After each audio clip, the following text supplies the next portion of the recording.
કદાચ ભાઈઓને મહાદેવ મળી ગયો હશે અને બહેનોને મળ્યો નથી, એટલે ગોતવા માટે આવ્યા લાગે છે. ભાઈ મહાદેવ તો બધાને જરૂર છે, કારણ કે મહાદેવ છે એ અંતિમ તત્વ છે. એટલે ઓમકારેશ્વરના આ મંદિરમાં આની પહેલા પણ આવી ગયો ત્યારે પણ પ્રાર્થના કરી હતી, આજે પણ પ્રાર્થના કરું કે તમારી જે નિષ્ઠા છે અત્યારના સમયમાં આપણા સનાતન ધર્મ ઉપર જે પ્રહારો થાય છે એ માત્ર ભારતમાં નહીં, આખા વિશ્વની અંદર જ્યાં જ્યાં હિન્દુ સનાતન ધર્મને વરેલો વ્યક્તિ રહે છે એ ટાર્ગેટ બને છે. ભેગા મળીને પ્રાર્થના કરીએ કે વિશ્વની અંદર જ્યાં પણ આપણા સનાતન ધર્મને માનનારા જે પણ આપણા ભાઈઓ બહેનો છે એના ઉપર જે હુમલાઓ થાય છે એ મહાદેવની કૃપા થાય અને એ હુમલાઓ તાત્કાલિક ધોરણે બંધ થાય, એવી પ્રાર્થના પણ આ મંડપ નીચે હું મહાદેવ પાસે કરીને જાઉં છું. કારણ કે એ સનાતન ધર્મ જે છે ને એ વિશ્વનું ધર્મગુરુ છે. માત્ર આપણો ભારત દેશનો નહીં, સમગ્ર વિશ્વનો કોઈ ધર્મગુરુ હોય ને એ આપણે લોકો જ છીએ, સનાતન ધર્મને માનનારા છીએ.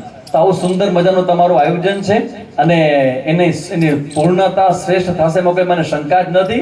પણ એટલું યાદ રાખજો, એક એક્ઝામ્પલ તમને આપું, એમાં બધું આવી જશે.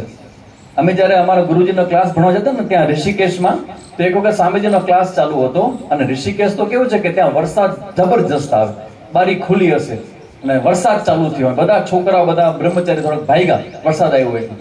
અને સ્વામીજી જરા પ્રેમથી જોયું અને પછી કીધું કે વાય આર યુ રનિંગ?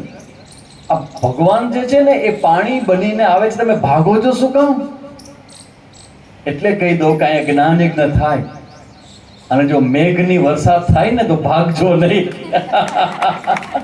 એ વરસતા વરસાદે પણ તમને તમારા ઉપર મહાદેવની કૃપા વરસી રહી છે એવા ભાવ સાથે કથા બંધ ન કરજો. ભલે માઇકનો ઉપયોગ ન કરો કારણ કે કરંટ આવશે પછી, પણ આ બધી નિષ્ઠાની જરૂર પડશે તમને બધાને. 9 દિવસ માટે ભગવાન શિવજીની આરાધનાનો સમય છે, તો એ સમયમાં શક્ય હોય તો પ્રશ્નો હોય ને એ લખીને મહારાજને આપજો, કારણ કે એની પાસે બધું જ્ઞાન હશે, પુરાણનું જ્ઞાન છે આખું શિવ પુરાણનું. તો શિવ પુરાણમાં બધા જ પ્રશ્ન જવાબ આવી જતા હોય, તો તમારી જિજ્ઞાસા વ્યક્ત કરજો. કારણ કે જ્યારે ગાય ઊભી હોય ને તો વાછરડાનું એ સ્વધર્મ બને કે એમાં માથું મારીને દૂધ કેટલું કાઢી શકે છે. તો વક્તા તો દેવા માટે તૈયાર છે, પણ તમે કેટલા લેવા માટે તૈયાર છો?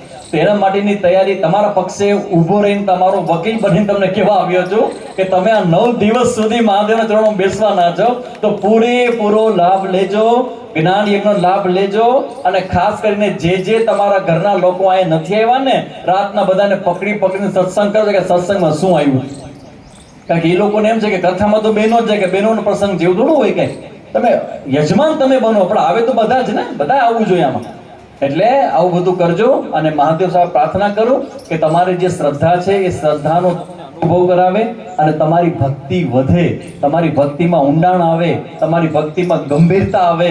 અને એમ આ જ્યારે કથા પૂરી થાય ને ત્યારે તમને એમ લાગે કે તમારું જીવન પણ હવે મહાદેવને સમર્પિત જ કરવું જોઈએ, એવા ભાવ તમારા હૃદયમાં જાગે. એ જ પ્રાર્થના સાથે ઓમ તત્સત.